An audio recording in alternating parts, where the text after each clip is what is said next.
Shalom para sahabat Narwastu, Bapak Ibu Saudara sekalian dimanapun saat ini berada. Ini podcast majalah Narwastu yang keempat. Selain kami menerbitkan media cetak atau majalah, juga ada media online. Ini adalah program baru podcast atau wawancara atau acara yang ditayangkan lewat aplikasi YouTube. Bapak Ibu Saudara sekalian, pada podcast kali ini kita mengunjungi salah satu tokoh Kristiani pilihan Narwastu 2021, tokoh muda yang sudah 4 kali datang ke kantor Narwastu, dan kali ini kami berkunjung ke kantornya supaya adil juga ya. Di sini saya bersama Bang Charles Donerson Sirait SC yang bersama kita sekarang di kantornya. Saya biasanya kalau dalam komunitas Batak saya panggil Lai, tapi kali ini saya panggil Abang ya. Shalom Bang Charles, apa kabar? Shalom Bang Jonro. Ya. Saya boleh lepas ini? Boleh, silahkan. Kita lanjutkan komunikasi. Ya. Bapak Ibu Saudara sekalian, sahabat Narwastu, perlu saya kenalkan Bang Charles Sirait ini adalah lulusan Institut Teknologi Bandung. Sama-sama mahasiswa dulu aktivis kampus, juga aktivis pemuda gereja HKBP. Selain itu, dia pernah menjadi ketua Badan Pengurus Cabang Gerakan Mahasiswa Kristen Indonesia GMKI Bandung. Juga aktif di kepengurusan keluarga besar Marga Sirait di Kabupaten Purwakarta, Jawa Barat. Selain itu, juga ketua DPD Partai Solidaritas Indonesia Kabupaten Purwakarta, Jawa Barat. Dan sehari-harinya sebagai pengusaha konstruksi. Ini ada logo dari perusahaan yang dipimpinnya Bintang Millennium. Baik, para sahabat sekalian, ada banyak hal yang nanti kita perbincangkan dengan tokoh muda kita ini. Dia juga salah satu ketua DPP Partisipasi Kristen Indonesia yang baru melakukan kongres di Bandung beberapa waktu yang lalu. Ada yang mau saya tanyakan pertama gini sama Bang Charles. Sehari-harinya sebagai pengusaha konstruksi, tapi juga masih memberikan hati di dunia politik, dan sebagai ketua PSI Kabupaten Purwakarta, juga masih aktif di organisasi sosial termasuk gereja. Mungkin bisa diceritakan bagaimana di tengah kesibukan itu membagi waktu seperti itu. Baik, Bang Jonro, saya sapa ya. Terima kasih nih untuk hadir di tempat kita, di kantor kita. Selamat datang untuk Bang Jonro dan juga kru yang kita dengan sangat senang bisa dikunjungi tempat ini untuk kita bisa ngobrol-ngobrol, ngopi ya. Untuk pertanyaan Bang Jonro, Bapak Ibu, Saudara-saudari yang menyaksikan acara kita hari ini, sesuai dengan apa yang ditanya oleh Bang Jonro, memang benar saya aktivitas sekarang direktur atau salah satu direktur di PT Bintang Millennium Perkasa. Terkait bagaimana kita berbagi waktu, memang ini kita menempatkan diri bahwa ini juga adalah tanggung jawab. Bagaimana sebagai anak muda, sebagai anak bangsa, kita juga harus berpartisipasi membuat bangsa yang lebih baik. Salah satu jalurnya lewat partai politik atau lewat kegiatan politik. Itulah keterpanggilan itu yang akhirnya kita bisa mencoba membagi waktu antara kegiatan profesional pekerjaan, aktivitas politik sosial, dan juga tentu tanggung jawab keluarga. Gitu ya. Lalu bagaimana membagi waktunya? Di Purwakarta juga ada, kemudian di Jakarta juga usaha. Itu bagaimana membagi waktunya? Iya, jadi barangkali itu adalah faktor kita waktu mahasiswa sudah terbiasa dengan banyak kegiatan, sehingga secara spontan jadi kesukaan aja. Sebenarnya ada rasa suka, akhirnya kita nggak sadar kita bisa melakukannya dengan berbagai kegiatan. Tetapi tentu mungkin ada yang sedikit terkorbankan. Katakanlah harus setiap hari ketemu anak-anak, mungkin ada pemilihan-pemilihan hal yang pas. Jadi seperti saya selalu bekerja di Jakarta, tapi keluarga tinggal di Purwakarta, memang nggak bisa ketemu tiap hari. Tentu ada kekurangan-kekurangan, tetapi kita tutup dengan bagaimana kualitas pertemuan itu bisa kita bangun. Gitu ya. Bang Charles, mungkin bisa diceritakan juga bagaimana awalnya tertarik di dunia politik. Memang latar belakangnya dulu aktivis kampus dan di GMKI ya. Mungkin bisa diceritakan kenapa di PSI tiap orang mungkin punya naluri, punya bakat atau punya keterpanggilan. Artinya Tuhan sudah kasih kita karunia masing-masing. Seingat saya waktu saya masih kecil saja, ketika lewat dulu Partai Demokrasi Indonesia ya, lewat kalau kampanye di zaman saya masih anak-anak, saya kok seperti sudah ada rasa suka. Apalagi saat itu memang ada faktor keluarga barangkali, bapak udah saya, Pak Sabam almarhum, itu kalau saya udah ingat jadi PD saya luar biasa terpanggilnya. Jadi mungkin itu yang secara tidak sadar bertumbuh. Ditambah lagi ketika saya memasuki masa sekolah SMA, saya sudah mulai menyukai kegiatan organisasi. Lebih terasanya lagi ketika sudah kuliah di Bandung di ITB, memang secara waktu ke waktu tergiring kepada organisasi kegiatan. Saya pernah jadi ketua unit kesenian Sumatera Utara, atau lebih tepatnya sebagai perkumpulan mahasiswa Sumatera Utara di ITB. Kemudian aktif di KMKI, dan ini yang secara pelan-pelan mendidik pola pikir bahwa ada ketertarikan kepada dunia politik. Nah, mungkin itu yang faktor-faktornya. Gitu ya. Kita tahu GMKI itu dikenal dengan istilah tinggi ilmu, tinggi iman, dan tinggi pengabdian. Bagaimana dulu Bang Charles bisa aktif di GMKI? Ya, pada awalnya terkadang masuk organisasi itu karena ajakan, karena apa ya. Awalnya mungkin nggak begitu menunjukkan ketertarikan di awalnya, tetapi ketika sudah di dalam ada pendidikan kader, ada kesempatan-kesempatan beraktivitas, saya lihat ternyata GMKI itu sebuah organisasi mahasiswa yang memang bisa mendidik mahasiswa ataupun kader untuk menjadi cinta terhadap kebangsaan. Dalam tema dari tinggi ilmu, tinggi pengabdian, tinggi iman, itu adalah sesuatu yang memang secara simultan diajarkan di dalam keorganisasian kita, sehingga itu terbangun ada rasa kenasionalismean, rasa peduli kepada umat kita Kristen, dan juga tentu karena kita sebagai mahasiswa sesuai dengan namanya juga harus mencintai ilmu pengetahuan yang kita miliki. Begitu ya. Nah, kalau kita kaitkan dengan keaktifannya sekarang di PSI, bagaimana ceritanya bisa memilih Partai Solidaritas Indonesia? Tahun 96 sebetulnya sudah ada saya ketertarikan kepada partai politik. Ketika saya melihat Megawati ya sebagai tokoh PDI saat itu simbol perjuangan, katakanlah diperlakukan tidak adil oleh pemerintah saat itu. Itu ada ketertarikan saya secara politik, bahkan ke partai politik. Ada beberapa kali saya ajakan untuk masuk menjadi kader PDI dan juga kader untuk diterbitkan untuk menjadi calon legislatif. Tetapi entah kenapa akhirnya berlabuhnya yang paling pas sesuai yang saya lihat apa yang diperjuangkan oleh PSI. Kemudian pada tahun 2018, di saat saya lihat PSI secara terbuka merekrut calon legislatif dengan online, dengan sistem yang modern, saya melihat ini partai yang lebih pas untuk kita sebagai anak muda untuk memperjuangkan hal-hal yang sifatnya lebih profesional, lebih inklusif, dan memang ada keberpihakan kepada orang-orang kecil. Dalam hal ini juga salah satunya kaum kita yang kita sebut, yang tidak tepat sih tapi kita sebutlah kaum minoritas ya. Artinya itu ketertarikan saya. Akhirnya saya mendaftar menjadi calon legislatif untuk provinsi Jawa Barat dari daerah pemilihan Kabupaten Karawang, Kabupaten Purwakarta. Dua dapil ini saya sudah tinggalin. Saya waktu ketua pemuda gereja atau aktif sebagai pemuda, saya dulu tinggal di Karawang, ketua pemuda HKBP Karawang. Kemudian setelah menikah, mertua saya tinggal di Purwakarta. Akhirnya kami memilih bersama istri memutuskan tinggal di Purwakarta. Kehidupan gereja, kehidupan bermasyarakat saya jalani di Purwakarta. Dua tempat ini saya lihat menjadi potensi untuk saya bisa mewakili kepentingan masyarakat, sehingga saya pilih untuk caleg DPRD provinsi. Nah, ini yang secara berproses akhirnya terbawa sampai teman-teman di DPW provinsi menawarkan saya untuk ketua Dewan Pimpinan Daerah PSI Kabupaten Purwakarta sampai sekarang. Ya, kemudian dunia politik itu kan cenderung dikatakan keras. Bagaimana dukungan keluarga?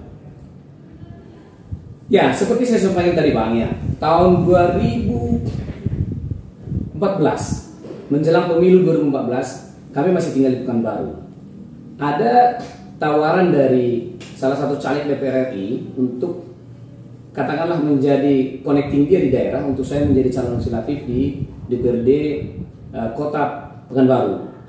Luar biasa pertentangan atau katakanlah perbedaan pendapat dengan keluarga, dan saya memilih untuk ikut diskusi kami dengan istri. Akhirnya kami tidak jadi. Artinya memang betul apa yang dibilang Bang Jonro, soal politik ini keras dan juga keluarga pasti ada pertimbangan-pertimbangan. Tapi ketika akhirnya saya memasuki PSI ini, pertanyaan sang keluarga terutama istri itu aja, kalau kamu, dalam arti saya maksudnya, kalau bapak menganggap itu sebuah pilihan yang baik demi bangsa ini, ya akhirnya legowo ya, mempersilahkan. Yang penting jangan sampai melupakan tanggung jawab dalam berkeluarga. Jadilah jadi calon legislatif. Artinya memang kita akui bahwa pilihan partai politik itu sebuah pilihan yang keras. Tetapi paling tidak poinnya begini Bang, bahwa ada rasa suka. Jadi menjalaninya tidak ada dalam konteks keterpaksaan. Begitu ya. Kemudian gini Bang Charles, kalau kita aktif di politik ada ungkapan yang mengatakan kita harus siap secara finansial, mental, spiritual, atau keteguhan iman lah. Karena dalam politik ini kan ada godaan juga. Nah, sekarang Bang Charles juga disebut-sebut sebagai bakal calon Bupati Toba di Sumatera Utara. Dan sejumlah anak muda juga sudah pernah saya ajak bicara, kenapa Bang Charles digaungkan? Disebut karena seorang tokoh yang bisa memotivasi dan menginspirasi. Nah, itu juga salah satu yang membuat majalah Narwastu memilih Bang Charles sebagai salah satu tokoh Kristiani 2021 pilihan Narwastu. Mungkin bisa diceritakan bagaimana ceritanya digaungkan sebagai calon bupati, bakal calon bupati Toba. Baik Bang. Jadi tadi kan Abang mengawali bagaimana politik itu juga butuh finance, butuh waktu, butuh juga keteguhan hati, bahkan sebetulnya butuh iman ya. Artinya politik dekat-dekat dengan godaannya, godaan kekuasaan ketika sudah berkuasa, godaan keuangan ketika sudah bagian dari penguasa, bahkan godaan-godaan yang lain yang sebetulnya berbahaya. Tetapi ada keyakinan kita bahwa salah satu memperbaiki bangsa ini ya tentu ada lewat jalur politik. Salah satu ya, tidak satu-satunya. Ya dalam hal ini kan ada dua arena yang bisa kita dapatkan lewat jalur politik. Yang pertama di eksekutif atau yang kedua di legislatif. Jadi artinya saya melihat ini jalur yang bisa kita kalau ingin memperbaiki bangsa ini. Kalau dalam konteksnya daerah, ya kita lewat DPRD di daerah atau lewat eksekutif di daerah. Nah, kawan-kawan saya di Toba di suatu waktu berkunjung ke kantor kita ini memang sudah kawan lama. Bilang begini, wah Toba ini harus kita pikirkan nih, dalam panggilan mata ya. Ada apa?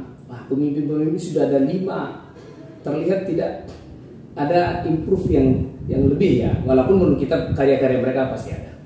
Jadi artinya ada apa sampai membicarakan itu? Akhirnya dia bilang, saya mengamati, karena kami sudah lama juga tidak bertemu, saya mengamati dengan kehidupan kantor ini yang coba dibangun secara etika dan juga secara profesional. Bagaimana kalau coba kita gaungkan menjadi bakal calon bupati Toba dengan harapan ada inspirasi, ada edukasi yang bisa kita lakukan. Memang pertanyaan saya itu Bang, apa yakin dengan uang yang sedikit, katakanlah begitu ya? Karena kita sudah mendengar kalau seorang bakal calon itu menyangkut uang cukup banyak ya, atau mungkin sangat banyak. Dan terus kita sampai bisa sampai 20 miliar untuk satu kabupaten atau kota. Nah ini saya harus respon ya Bang ya. Waktu saya ke daerah turun ke Toba, bahkan ada yang mengingatkan saya di angka 30 miliar sampai 35 miliar, yang berapa berarti lebih ya? Lebih.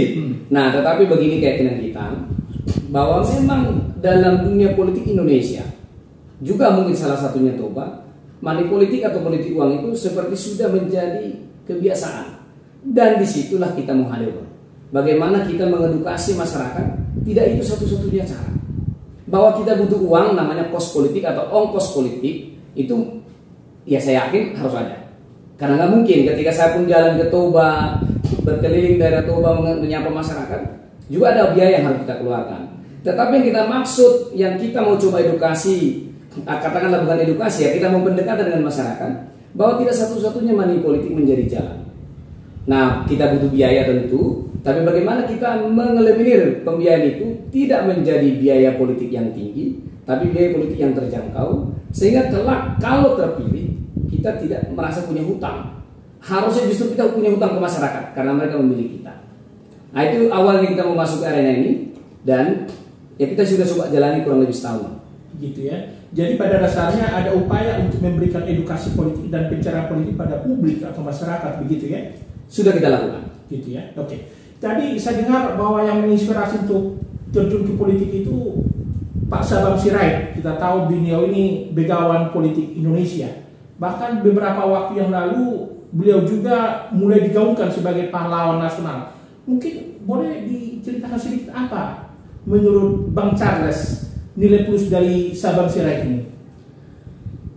Ya, saya di hari beberapa hari yang lalu menghadiri acara yang kebetulan dihadiri Pak Tito, Pak Mendagri, soal pengusulan Bang Sabam di sebuah seminar bahwa Bang Sabam dicalonkan menjadi pahlawan nasional. Kita tahu keteladanan beliau dalam soal mencintai bangsa ini, ya saya kira banyak catatan yang baik tertulis, baik tidak tertulis yang kita sudah lihat. Kita tahu betul dari zaman mahasiswa beliau sudah aktif untuk hadir dalam dunia politik. Bahkan sudah bersama 7 presiden RI sampai akhirnya beliau wafat meninggalkan kita. Dalam pertemuan-pertemuan secara pribadi, baik sebagai keluarga, baik sebagai saya juniornya di GMKI, saya lihat memang keteguhan hati beliau soal nasionalisme dan demokrasi. Itu yang saya kira salah satu poin besar yang ingin kita abadikan ketika kelak beliau ditetapkan sebagai pahlawan nasional. Bahwa beliau mendorong demokratisasi Indonesia itu menjadi baik. Kita ingat betul ketika Bu Mega diperlakukan Orde Baru dengan kasar, Bang Sabam atau lebih tepatnya Bapak Sabam, Pak Sabam maju di depan untuk melindungi beliau. Ketika PDI ditawarkan oleh Orba dengan maaf saya silakan bonekanya, Bu Mega dimusuhi, Bang Sabam setia bersama Bu Mega. Itulah yang saya lihat perjuangan beliau hari menegakkan demokrasi. Artinya reformasi yang terjadi 98 tidak terlepas dari upaya-upaya yang terjadi tahun 96 waktu PDI dikucilkan atau dikecilkan atau bahkan berusaha diberangus oleh Orba. Kemudian 97 kita melihat ada krisis ekonomi, tetapi muaranya semua jelas. Apa yang dilakukan oleh Bang Sabam terhadap demokrasi ini kita dapatkan sekarang dengan kebebasan kita yang sudah dapat dalam era reformasi. Jadi berarti Bang Sabam ini dulu di masanya memang simbol atau ikon melawan rejim Orde Baru begitu ya? Sangat menunjukkan perlawanan beliau. Dari sejak saya masih kecil saya lihat beliau teguh bersama PDI walaupun Orba atau Pak Soeharto sangat kuat saat itu. Begitu ya. Oke. Kemudian kalau kita bicara kembali tentang PSI tadi, ini PSI juga sebuah parpol yang sangat cinta NKRI saya lihat. Anti intoleran, anti korupsi, anti terorisme. Mungkin Bang Charles bisa dijelaskan apa harapannya dengan PSI ini? Ya, kita lihat ya dari historinya dulu sedikit sebelum saya jawab apa harapan. Jadi PSI ini kan sekelompok anak muda sebetulnya lebih tepat berpikir bahwa memang anak muda juga harus ada dalam dunia politik. Mereka adalah sebetulnya anak muda yang tidak pernah beraktivitas di parpol pendiri-pendirinya, tapi mereka punya keyakinan kalau mereka tidak ajak anak muda ini terjun dalam politik, mereka khawatir oligarki kepartaian itu akan dikuasai oleh senior-senior yang akhirnya kita sulit mengontrol. Nah, artinya itu daya tarik saya terlihat ketika PSI mencoba dengan dunia modernisasi politik. Akhirnya kita melihat ada kebebasan berpolitik dan juga ada keprofesional berpolitik.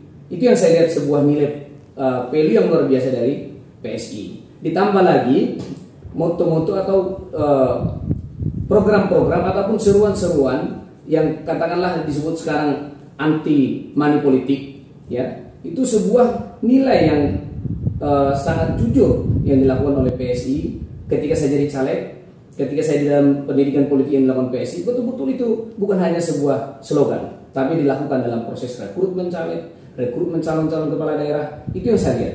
Jadi harapan saya bahwa PSI tetap teguh di dalam pokok-pokok perjuangan yang selama ini kita dengungkan. Gitu ya. Jadi perlu didukung oleh anak-anak muda. Perlu didukung anak muda. Kemudian Bang Charles begini, Pak Sabam Sirait juga pernah saya dengar selalu menggaungkan politik itu suci. Jadi kalau kita ingin membangun sebuah bangsa, kita harus masukkan juga orang-orang baik ke partai politik, bukan orang-orang jahat. Bang Charles bisa mengartikan ini kalau kita kaitkan dengan kedekatannya dengan Bang Sabam? Iya, sangat setuju Bang Joro. Jadi kita tidak mau menuding bahwa semua yang ada di DPR sana atau yang ada di partai politik itu orang jahat, tidak bisa. Tentu ada yang baik. Tetapi ada yang jauh lebih baik produk DPR, produk legislatif. Kalau orang-orang baik, orang-orang profesional mau masuk ke dunia politik. apa yang disampaikan oleh Bang Sabam atau Pak Sabam soal politik itu suci, itu menggambarkan kepada kita bahwa jangan kita ikut terbawa pemikiran bahwa politik itu kotor. Artinya lawan. Bang Sabam sengaja gaungkan supaya ada lawan. Selama ini kita berpikir baik di masyarakat, baik di keluarga, di gereja, jangan masuk politik, kotor tuh kotor. Nah ini yang mungkin beliau pesankan lewat statement, lewat buku, bahwa politik itu suci. Artinya perjuangan politik itu adalah perjuangan yang suci, karena itu soal bagaimana membangun bangsa. Jadi saya terinspirasi luar biasa dari apa yang Bang Sabam sampaikan soal itu dan soal menegakkan NKRI, menegakkan demokrasi. Begitu ya. Kemudian di sebuah edisi majalah Narwastu, Bang Charles juga pernah menyinggung tentang kiprah Pak Jokowi, Joko Widodo presiden kita, dan juga Basuki Cahayapurnama atau Ahok dalam dunia politik. Ini juga ikut menginspirasi Bang Charles ya. Mungkin bisa dijelaskan tiga sosok ini? Nah itu kisah nyata ya, kisah nyata yang tadi kita sebutkan bahwa politik harus diisi orang-orang baik. Kita sangat bersyukur saat ini negara kita diisi oleh orang-orang baik dalam dunia politik. Ya salah satu yang disebutkan tadi Pak Jokowi, Pak Ahok, Bu Risma, ada beberapa lagi pemimpin daerah ataupun di DPR yang memang sudah melihat politik itu harus diisi dengan orang-orang baik. Mereka mengisinya dan melakukan dengan baik. Saya sangat terinspirasi dengan Pak Jokowi. Tahun 2014 ketika beliau mencalonkan pertama jadi calon presiden, saya masih tinggal di Riau, kita secara spontan mendirikan barisan relawan Jokowi presiden mengikut yang di pusat ya. Saya sebagai koordinatornya. Itu terinspirasi betul, terpanggil betul, karena saya lihat Pak Jokowi lah figur untuk memperbaiki bangsa kita ini, pilihan yang paling pas untuk presiden. Saya sangat terinspirasi, sangat termotivasi, sangat melihat gambaran ada di dalam diri Pak Jokowi. Baik Pak Ahok dan yang lain-lain yang kita lihat sudah menunjukkan kebaikan dalam memasuki eksekutif ataupun legislatif di dunia politik Indonesia. Gitu ya. Kemudian tahun 2024 kita akan kembali mengadakan pemilu, bahkan situ juga akan ada pemilihan presiden kembali. Sementara Pak Jokowi tidak bisa lagi mencalonkan diri sebagai presiden. Nah, otomatis nanti kan yang muncul itu pemimpin baru atau capres baru. Mungkin Bang Charles sudah melihat calon-calon yang akan muncul yang kita harapkan ke depan untuk membuat Indonesia ini lebih baik, lebih sejahtera, dan bisa memperhatikan semua komunitas atau masyarakat supaya bisa merasa bahwa Indonesia ini adalah milik bersama? Ya tentu Bang. Jadi kita melihat walaupun masih ada 2 tahun lagi pemilu, kita lihat sudah ada beberapa tokoh bangsa ini yang kita lihat bisa mengikuti jejak Pak Jokowi. Yang selama ini saya dengungkan baik di media ataupun di media sosial saya secara pribadi, saya sangat terinspirasi dengan Pak Ganjar yang cocok melanjutkan kepemimpinan Pak Jokowi. Mungkin ada beberapa tokoh yang lain, tapi kita lihat yang paling mendekati ketokohan dan juga profesional dan juga integritas yang baik itu saya lihat ada di Pak Ganjar. Begitu ya? Ya. Tapi apa nggak terhalang dengan Mbak Puan nanti yang salah satu tokoh PDIP? Ya. Jadi yang perlu dulu ini memang ada informasi di luaran bahwa pertama ada mau menunda pemilu. Saya kira itu juga perlu disampaikan lewat acara kita nih Bang. Itu janganlah kita lakukan. Kita ingin menghormati perjuangan reformasi supaya pemilu sesuai dengan apa yang sudah diundangkan atau diaturkan. Yang kedua, membuka peluang Pak Jokowi 3 periode juga seharusnya jangan kita gaungkan. Memang betul masyarakat banyak merindukan Pak Jokowi. Saya sudah turun ke beberapa wilayah dengan kerjaan saya di Bintang Milenium.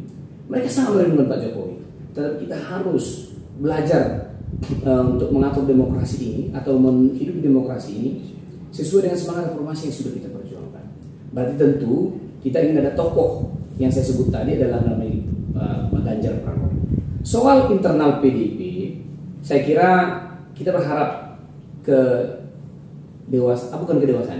keluar biasaan Ibu Mega. Kita lihat waktu Pak Jokowi tahun 2014 kita berjuang terus ya memperjuangkan Pak Jokowi untuk dicapreskan oleh PDIP, sebetulnya sulit juga. Tapi Bu Mega akhirnya mendengarkan suara rakyat. Untuk kali ini juga kita sangat yakin atau sangat berharap Bu Mega akhirnya memilih yang tepat mewakili PDIP untuk pemilu 2024. Dan saya ada keyakinan untuk itu, melihat selama ini bagaimana Bu Mega memilih seorang calon presiden maupun juga calon gubernur. Dan ya ada keyakinan itu. Gitu ya. Kemudian Bang Charles ini kan pernah aktif di Parkindo ya, Partisipasi Kristen Indonesia. Dan kita juga tidak bisa tutup mata bahwa ada juga parpol berbasis Kristen, baik dari Katolik maupun Protestan di tengah bangsa kita saat ini. Boleh kasih komentar juga tentang eksistensi partai berbasis Kristen ini yang sekarang juga ada yang mulai ikut berjuang untuk ikut pemilu 2024? Iya, tentu kita tadi bicara demokrasi, tentu ada kebebasan. Artinya sekelompok masyarakat menyalurkan aspirasi politiknya itu adalah hak yang sangat bebas. Saya bahkan Bang itu pernah jadi pengurus Partai Kristen Indonesia dari sejak 2003, 2004 dan dalam SK Kemenkumham 2006. Bahkan sebetulnya terakhir ini teman-teman masih mencoba mengajak saya untuk bersama-sama dengan mereka memperjuangkan parpol Kristen untuk ikut pemilu. Saya kira itu hak yang sangat demokratis. Nah, bagaimana partai-partai Kristen untuk memasuki peraturan-peraturan pemilu yang sangat ketat, itu yang mungkin harus dipikirkan. Kalau saya sih setuju saja, ada parpol Kristen untuk berjuang dengan aspirasi yang terkandung di dalamnya. Tentu kan beda perjuangan partai Kristen beda atau bernafaskan Kristen dengan perjuangan partai yang lain. Jadi saya kira itu oke-oke saja menurut saya Bang. Tetapi yang perlu disiasati adalah bagaimana parpol Kristen baik bernama Kristen ataupun tidak bernama Kristen tapi nafas-nafas Kristen untuk mengantisipasi aturan pemilu yang sangat ketat. Itu yang perlu harus dilakukan Bang. Artinya saya pikir itu sinergi pada akhirnya membangun bangsa ini. Toh kan sudah ada dulu PDKB, ada PDS, bahkan di zaman Orla ada Parkindo yang bersama-sama dengan partai Islam atau partai nasional membangun bangsa. Tidak ada masalah menurut saya Bang. Kekhawatiran kita adalah hanya bagaimana mengikuti aturan pemilu yang semakin ketat. Bagaimana perjuangan teman-teman kita di parpol Kristen untuk bisa lolos. Gitu ya. Satu lagi Bang Charles ya. Ini terkait juga dengan politik. Bang Charles kita lihat selama ini cukup peduli juga pada pembangunan di Sumatera Utara ya. Sekarang ini ada upaya lagi perjuangan dari sejumlah tokoh pejuang politik di Sumatera Utara untuk menggaungkan untuk pembentukan provinsi Tapanuli. Saya yakin Bang Charles juga mengikuti. Mungkin boleh dikomentari. Ya, Protap sudah cerita yang sangat lama. Dan kalau kita lihat historinya itu kan berdasarkan kepada Kepresidenan Tapanuli. Artinya itu sebuah perjuangan yang baik dalam kerangka bagaimana mengembangkan wilayah Presiden Tapanuli menjadi lebih sejahtera dibandingkan sekarang. Ketika saya sudah digaungkan teman-teman dan jadi bakal calon Bupati Toba, saya beberapa kali jalan di wilayah kita, wilayah Presiden Tapanuli. Saya pikir penting sebuah provinsi Tapanuli. Dan menurut informasi kan yang kita baca di media ataupun kita sudah tahu, sebetulnya sudah di RUU kan provinsi Tapanuli. Hanya masalah keputusan Pak Presiden ini soal moratorium. Artinya marilah kita perjuangkan terus untuk kita yakini itu akan bisa menambah kesejahteraan masyarakat yang ada di Kepresidenan Tapanuli. Saya sangat mendukung upaya-upaya yang terus diperjuangkan teman-teman walaupun sudah sempat lama ya padam ya. Ada persoalan sedikit banyak di situ konflik, tapi saya yakini bahwa misi ataupun tujuan daripada tim yang memperjuangkan program itu adalah hal-hal yang lebih banyak, hal-hal yang lebih baik. Nah, ada beberapa sekelompok orang saya lihat justru mengasih alternatif provinsi Danau Toba, provinsi Kaldera Toba. Saya kira itu nggak perlu kita gaungkan kembali lagi supaya kita secara fokus lah memperjuangkan provinsi Tapanuli. Begitu ya. Baik, terima kasih Bang Charles atas waktunya. Kita sudah memperbincangkan banyak hal, terutama soal demokrasi, politik, dan juga kader-kader Kristiani. Para sahabat Narwastu, Bapak Ibu sekalian dimanapun saat ini berada, itulah perbincangan kami dengan seorang tokoh muda yang kami anggap menginspirasi dan memotivasi, Bang Charles Sirait, mantan aktivis GMKI, yang juga termasuk dalam 21 tokoh Kristiani 2021 pilihan Narwastu. Kiranya kita semua mendapat inspirasi dari perbincangan kali ini. Akhirnya kami sampaikan terima kasih buat Bapak Ibu Saudara sekalian, dan kami tetap menyampaikan tetap ikuti podcast-podcast kami berikutnya. Di masa pandemi ini juga Bapak Ibu Saudara sekalian tetap ikuti protokol kesehatan. Kita harus ikuti protokol kesehatan supaya kita senantiasa sehat. Dan untuk mengakhiri podcast kali ini kami sampaikan salam kasih Narwastu. Kiranya Tuhan memberkati kita dan Tuhan juga memberkati Indonesia. Shalom. Shalom.